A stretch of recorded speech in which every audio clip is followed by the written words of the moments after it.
Перед началом просмотра обязательно поставьте лайк и оставьте свой комментарий. Они нам очень важны.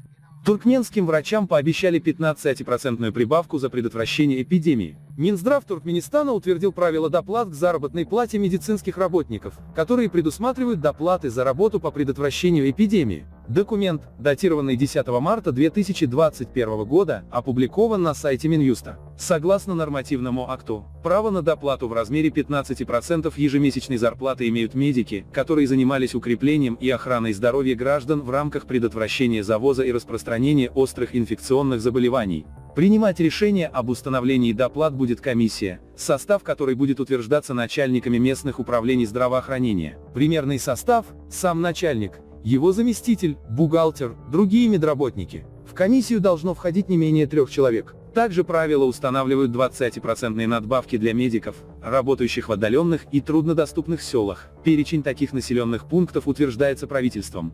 Отмечается, что это решение принято в связи с постановлением президента Туркменистана от 25 сентября 2020 года об усилении социальной защиты медицинских работников. В документе ни разу не упоминается COVID-19. К тому же акцент сделан на предотвращении завоза заболеваний, а не на борьбе с ними внутри страны. Согласно официальной версии, коронавирус не проник в Туркменистан. При этом Turkmen News удалось достоверно подтвердить информацию о гибели от коронавируса 55 граждан Туркменистана. В реальности таких случаев наверняка больше, но получать информацию из закрытой страны очень сложно. Среди умерших много врачей и других людей, связанных с медициной.